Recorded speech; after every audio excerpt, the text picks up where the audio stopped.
Hola a todos, soy Carlos Urrunaga, estamos en Economizando y ahora vamos a conversar con Julio Fabre, el gerente general de Redondos, especialmente porque esta coyuntura nos lleva a los temas que Julio maneja, pero como siempre en este primer bloque tratamos los temas económicos de la semana, del mes, se acerca fin de año y hoy día ocurrió una reunión muy importante de ustedes, los empresarios, tú como presidente de Confiep, se han reunido con la SUNAT, ¿no?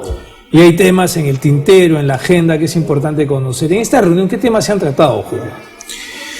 Bueno, hay una gran preocupación del empresariado por esta gran discrecionalidad que tienen los funcionarios de la SUNAT para interpretar las cosas, si son o no son ilusión, sin mayor criterio técnico, ni racionalidad, ni proporcionalidad. Y entonces, especialmente están afectando al sector agropecuario, agrario. ¿Específicamente cómo?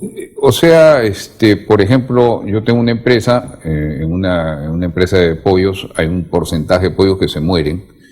Acá en la China, en Estados Unidos, hay un porcentaje entre 4 y 6%, por decir, que se mueren pues en el camino mientras crecen y se sacrifican.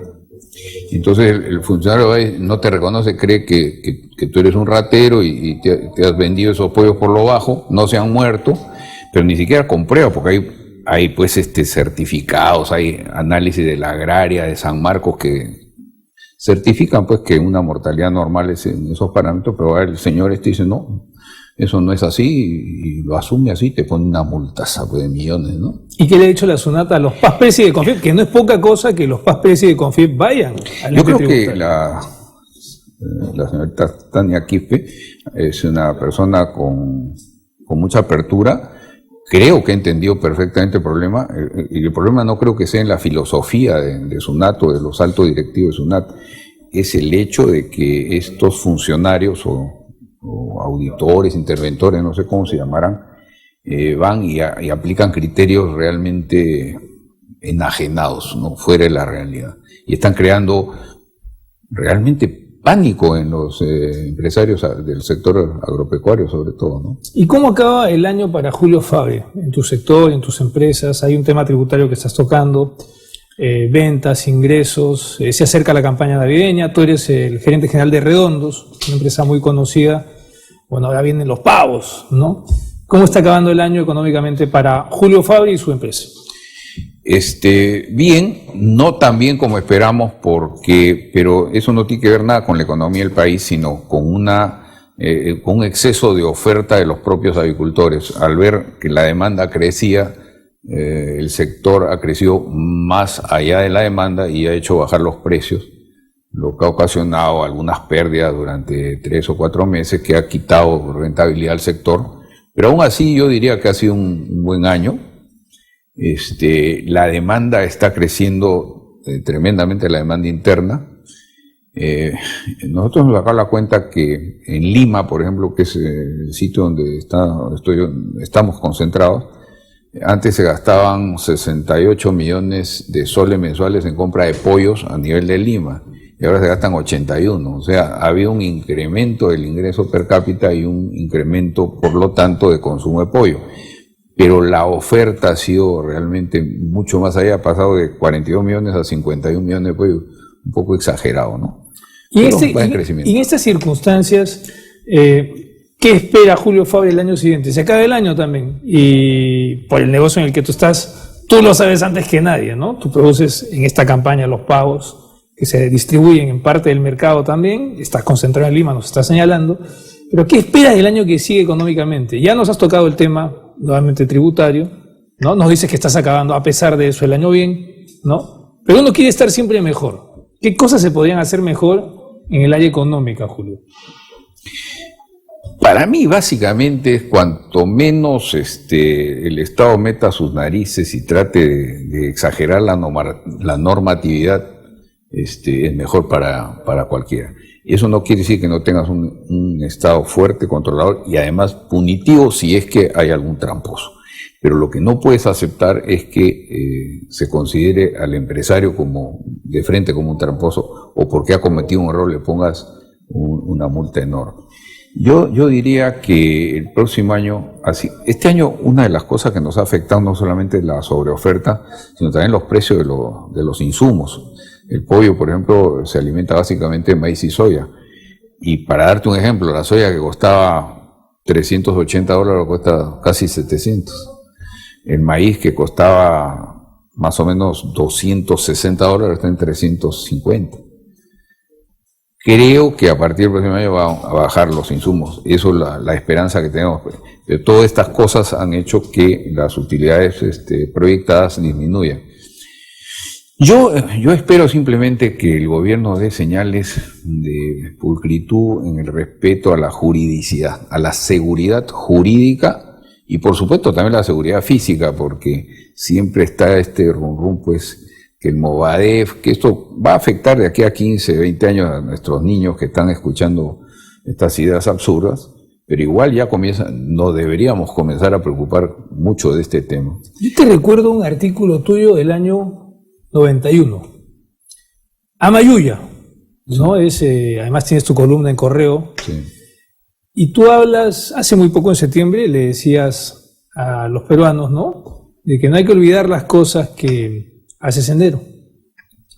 Y ahí había una mención a este artículo que te estoy citando con relación al gas de camisea. En el año 91, en ese artículo señalabas y vendrá el día en donde alguien invierta y haga un gasoducto y estos miserables, ¿no?, lo ataquen. Y ahora, ¿cuál sería tu reacción 20 años después? Bueno, yo decía que si no se pone coto a Sendero Luminoso, y efectivamente fue por esos años, ¿quién iba alguna empresa extranjera iba a venir a invertir en un gasoducto si no se controlaba Sendero? Pero sí se controló Sendero, gracias a Dios. Pero posteriormente ha habido yo diría un debilitamiento de la seguridad por alguna razón. No hay que echarle la culpa a un gobierno particular, pero parece que han ninguneado a estos elementos que son sectarios, dogmáticos y entregados a su lucha con una vehemencia de dementes prácticamente, ¿no? Porque estos están fuera de la historia. O sea, ¿a quién se le ocurre estas ideas bárbaras de seguir a Pol Pot en una modernidad? Me parece un absurdo, pero ellos piensan así. Para ellos el tiempo no es muy importante, ellos van avanzando. Movadef, tú te das cuenta cómo va captando muchachos que no han conocido el terror. Pero sus papás sí. ¿Y cómo entender que se repita después de lo que vivimos hace 20 años? No, creo que el peruano es así, ¿eh? El peruano se olvida rápido, el peruano es un poco desleal con las personas que hacen algo. Es muy revanchista, creo, ¿no? Entonces están viendo todo lo malo. Yo siempre digo que uno de los problemas que tenemos como peruanos y como sociedad es la desconfianza enorme que tenemos nosotros, ¿no? Los ciudadanos. Desconfiamos de nuestros gobernantes, los gobernantes desconfían de los ciudadanos, todos desconfían entre todos, empresarios, en fin, entonces todas las relaciones económicas, sociales y políticas se vuelven muy enredadas, ¿no? ¿Y cómo fumigar el Movadef? Pues estamos destinados a que cada 20 años, cuando los chicos que crecen no tienen memoria, esto se repite y estar pues en un círculo casi que es discontinuo, pero que existe y se da lamentablemente. Alan García ha dicho hace poco que una de las cosas que se debería hacer es declararlos ilegales. Es decir, el partido nazi en Alemania es ilegal. Si quieren, pueden haber algunos nazis que se reúnen clandestinamente, porque eso no lo puedes evitar, pero el partido nazi está proscrito, es ilegal, y acá deberían proscribirlo. Nosotros como CONFIEP presentamos un proyecto en la época de Fujimori, en el año 90, si no me equivoco, justamente para declarar un delito a aquellos que se declaraban partidarios de Sendero Luminoso. Y en cierta forma se hizo. O sea, se emplearon otros métodos quizás, pero la idea era esa, ¿no? Tú no puedes tener un partido político que pretende a la larga destruir a tu país, a tu democracia, a tu sistema económico y permitirle que esté participando en la vida política. Hay que proscribirlos. Ahora, para hacer un recordaris en el terreno económico, ¿qué representó en términos de costos vivir bajo ese ambiente, bajo ese manto, Julio? un atraso enorme de varios años, una destrucción de cerca de 30.000 millones de dólares de riqueza nacional privada y pública. No sé si tú te acuerdas, pero derribaban las torres de alta tensión, nos quedamos sin energía, pero el peruano inmediatamente, sobre todo los que tienen algo de recursos, se compraban sus grupos de electrógenos, ponías tu grupo de electrógeno en tu casa y tenías electricidad, ¿no? Y más bien de eso seguimos después de esta pausa. Sí, claro. Volvemos con Julio Fabre en Economizando y también le vamos a hacer una pregunta, Julio, porque esos tiempos estaban vinculados a la pobreza y a los tiempos de la Nicovita. Volvemos con más de Economizando en un segundo. No se muevan.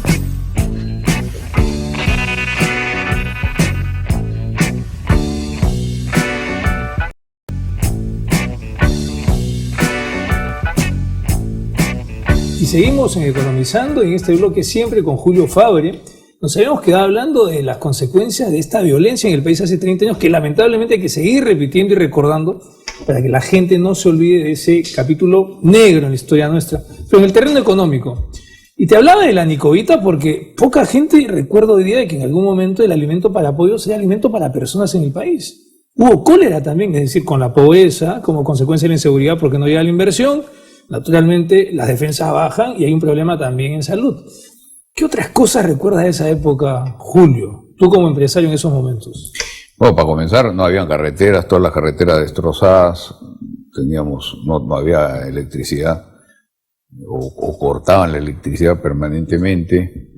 El estado de los hospitales era deplorable, no había atención médica. En fin, una serie de problemas. La gente no invertía, por supuesto no vendían capitales extranjeros, cero. Entonces el país se iba empobreciendo día a día.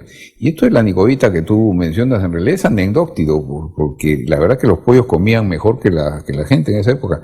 Un concentrado para pollos tiene pues 20-22% de proteína y tiene 3.000 calorías, o sea, la gente, me imagino, lo cocinaba y tenía una papilla que puede haber sido muy desagradable, pero nutritivamente era superior a lo que podían comer por ese precio, ¿no? Entonces, tontos no era.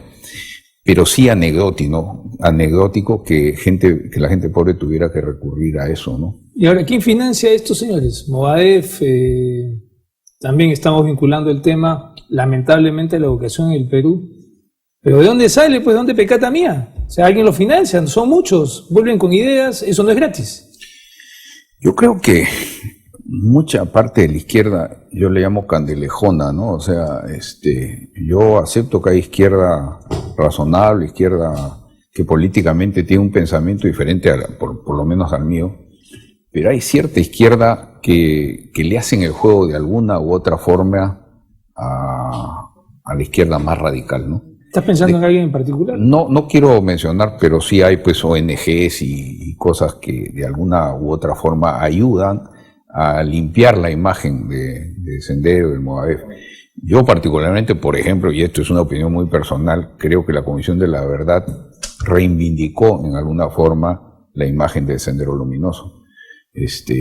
Yo me opuse en artículos, más de 10 artículos, de que esto iba a traer malos recuerdos, olores desagradables al estar desenterrando cadáveres y que iba a crear más polarización y más odio, y eso es lo que se ha logrado. Pero lo más grave ha sido que hubo resonancia de este tema político y Sendero comenzó nuevamente a surgir en el ambiente político de la discusión cuando ya estaba prácticamente desaparecido. Creo que eso ha sido un gran error. ¿Hay soluciones? O sea, desde el empresariado, ¿qué rol debe cumplir el empresariado en esta coyuntura? ¿No crees, Julio, de que están muy callados? Sí, yo sí creo que el liderazgo empresarial tiene que levantar un poco más la voz, sobre todo exigiendo juridicidad y seguridad. Yo no estoy hablando de esta seguridad criminal que existe en todos los países, en Colombia, en Brasil, existe criminales, rateros, secuestradores. Tú puedes convivir con eso siempre y cuando tengas una policía que la controla de alguna forma. Pero si además la policía está en las condiciones que está, totalmente desarticulada, totalmente sin ninguna implementación para sus funciones, ni legales ni físicas, no tienen armamento, no tienen leyes que los protejan, y eso es grave. Pero si además tienes un tumor que por más concentrado que esté en el BRAE, es un signo desagradable tener un tumor en la cabeza, ¿no? Aunque esté encapsulado. Y que encima no lo puedas desterrar por razones X, Y o Z, porque la verdad es que reconozco que es un ambiente muy difícil de controlar, hay que hacer otro tipo de trabajo que el que se ha venido haciendo. Creo que se está cambiando, enhorabuena. Y por el lado de esta futura violencia política, que hoy día recién está siendo como partera, dicen pues los comunistas, la revolución es la partera de la historia. Esto de Movadef, por ejemplo, está muy silencioso y muy pseudo-democrático. Pero ellos, por ejemplo, nunca han reconocido sus errores y nunca han pedido perdón por lo que han hecho. Ellos siguen con sus ideas exactamente que tenían hace 30 años. ¿Qué porcentaje de tu estructura de costos era la seguridad en esos años? Para un empresario, en tu caso en particular. Yo creo que era como 10%. Era altísima. Yo tenía como 50 hombres de seguridad en la empresa para defender. Y aún así, atacaron mi fábrica en un descuido, se metieron a las 3 de la mañana donde no había tanta vigilancia, destrozaron la fábrica, le pusieron 23 bombas, la incendiaron. O sea, realmente era un momento bien terrible, ¿no? ¿Y cuál fue tu relación en ese momento con las Fuerzas Armadas? La tuya, Julio. Siempre se ha hablado de este tema. Yo he apoyado mucho al ejército peruano, inclusive yo les hice una base antisubversiva en mi granja, y por haberles hecho una base antisubversiva al ejército peruano, me han tenido en juicio a mí, diciendo que yo tenía ahí un campamento de paramilitares.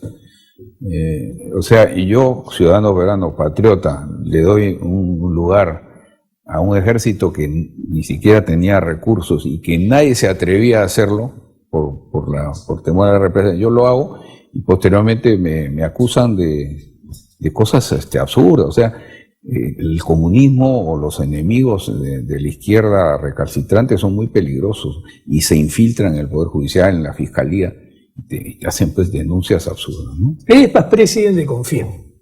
Has dicho de que sí, pues, en apariencia están muy callados con relación a este tema. Hace 10 años fuiste presidente de Confiem. Sí. ¿Qué harías tú, ¿no? En ese hipotético caso, estamos en una conversa acá, ¿no? Para que la voz del empresariado en este tema sea más fuerte.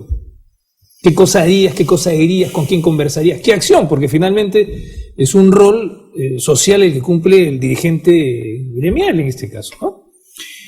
Un poco lo que hemos hecho hoy día los presidentes, por ejemplo, es ir a hablar a la cabeza de la SUNAT. Tenemos un problema grave con la SUNAT y tú no le puedes decir, oye, qué bien, te apoyo en todo lo que estás haciendo porque eso va a ayudar a la recaudación. Yo creo que es al revés. No va a ayudar a la recaudación y menos aún a la atracción de inversiones si tú no tienes una estabilidad jurídica. Entonces hemos hablado y hemos sido muy bien recibidos y creo además, yo he notado una buenísima intención de los altos ejecutivos. Ojalá que eso se traduzca. Pero si tú solamente aplaudes y aplaudes, el gobierno va a seguir haciendo las cosas que está haciendo mal, las va a seguir haciendo mal. ¿Cuál es el rol de un gremio? Es aplaudir y apoyar todo aquello que es para bien del país y de los demás y de los más pobres. Por ejemplo, ahora, ¿qué aplaudirías de lo que tú ves? ¿Qué cosa criticarías también de lo que tú ves? Yo aplaudiría por lo menos que no se ha cambiado el modelo económico, ¿no? O sea, persistimos en un gobierno que está respetando lo que han respetado hace 3 gobiernos. De la época de Fujimori, Toledo, Alan García y el actual, el modelo económico sigue y por eso es que este es un país que está siendo una estrella del mundo. Como decía el otro día Alan García, el problema va a ser que Colombia pronto se va a convertir en esa estrella y si el Perú sigue dando estas acciones contradictorias que quiere atraer a la capital, pero lo agrede a través de organismos como Ministerio de Trabajo, como la SUNAT, es contradictorio y Colombia le está abriendo las puertas. El Estado está abriendo, por ejemplo, al sector petrolero, exigiéndole tener un porcentaje de 20% seguramente para poner a sus amigotes en el directorio. Eso no es aceptado ya en el mundo, ¿no? mientras que Colombia les abre las puertas, y ahora aprovechando un gobierno de Chávez que es mal visto por los petroleros y por quien sea, sería la gran oportunidad del Perú para atraer inversiones petroleras. Lo estamos desperdiciando por populismos mal hechos. Va citando al presidente García 2 veces en esta entrevista, Julio, ¿lo extrañas? Yo he sido asesor del presidente 5 años y la verdad que sí, lo admiro. No lo extraño porque lo veo de vez en cuando, pero sí lo admiro y creo que ojalá que en el 2016 regrese, ¿no? ¿Y tu relación con Villanueva, la famosa relación con Villanueva del campo de Julio Fabre? Esa es una anécdota simpática, porque la verdad es que yo como presidente de CONFIEP recuerdo que me preguntaron los periodistas, habían salido a presentar una ley para que hayan 8 horas de trabajo. Entonces a los periodistas les dije, ¿y qué ley es esa? Si hace 40, 50 años que tenemos la ley de que el trabajador no puede trabajar más de 8 horas diarias. Eso. Y yo solamente dije eso. Y por supuesto los titulares fueron, pues, Fabre se opone a las 8 horas y cosas que yo no había dicho. Entonces Villanueva, habiendo leído los titulares y sin haberme escuchado, me dijo troglodita. Ese es un troglodita. Yo lo fui a buscar a su casa con un amigo, me pidió disculpas cuando entendió cómo habían sido las cosas y nos estuvimos riendo un rato y como comprenderán nunca más volvió a mencionarme, ¿no? Villanueva del Campo es un ejemplo de una persona que se ha entregado a la política y que ahora tiene más de 90 años y sigue participando con sus opiniones, ¿no? Y de esas cosas seguimos hablando después de este bloque. Nosotros siempre aquí en Economizando conversando con Julio Fabre, el gerente general de Redondos, que nos va a hablar ya de cifras del negocio, la campaña navideña, los pagos y don Julio con esas estrategias y cifras después de esta breve pausa.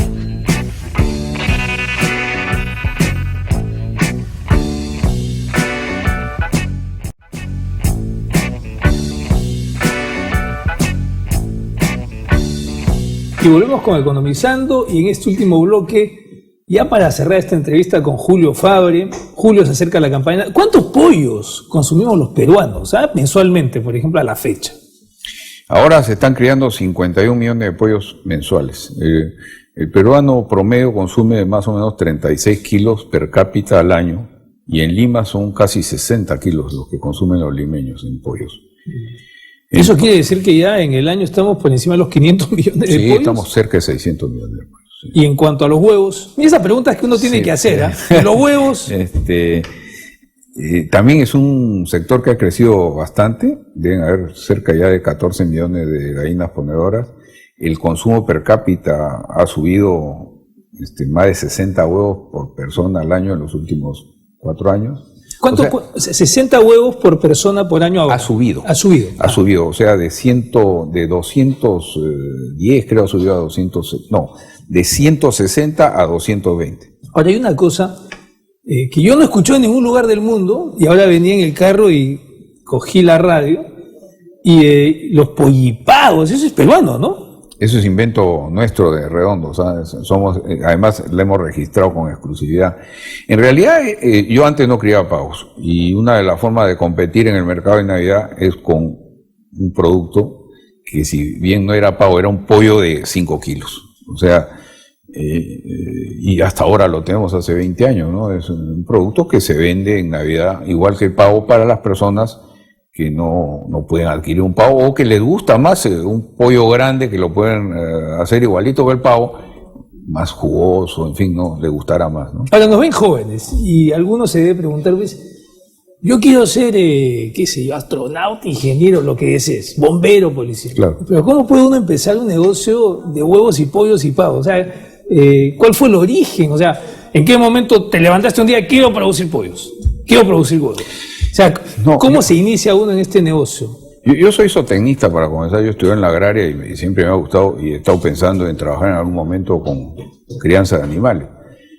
Estuve trabajando con un tío en Cañete administrando un fondo agrícola y yo le dije, oye, yo soy zootecnista, no soy agrónomo, a mí me gustaría comenzar y comenzamos con un pequeño proyecto de pavos y luego ya con unos socios japoneses nos fuimos a Huacho.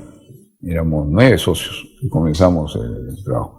Y la verdad de las cosas es que para hacer cualquier negocio, como tú dices, tienes que tener mucha perseverancia porque en el interín hay muchos problemas y hay gente que simplemente se chupa o abandona un proyecto, ¿no? hay que tener mucha perseverancia y trabajar, pues, si no tienes, a mí mi padre no me dejó ninguna fortuna, no me dejó ni un sol, me dejó educación. Entonces, y yo decía, la única manera de diferenciarme es trabajando más que los demás. Yo trabajaba 16 horas diarias, trabajaba sábado, domingo, yo no tenía vacaciones. Y los muchachos tienen que saber que si no perseveran y no trabajan duro, se van a quedar ahí nomás. Ahora, y hablaste hace un rato del presidente García, ¿está descartado tu presencia en el Estado, en algún puesto público hacia adelante?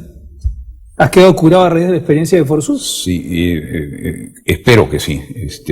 Podría ser que sí participes. No, porque me han ofrecido, el presidente después me ha ofrecido algunos cargos ministeriales, no los he aceptado, pero después de la experiencia realmente desastrosa de Forsur, que hasta ahora hay un señor Canchis, creo, que anda sacando en la noticia que van a investigar que me investiguen. Yo he ido al Congreso, les he explicado, pero simplemente sacan los titulares para malograr una imagen. Entonces yo digo, un privado se va a meter otra vez en una experiencia de este tipo con toda esta agresividad política inútil.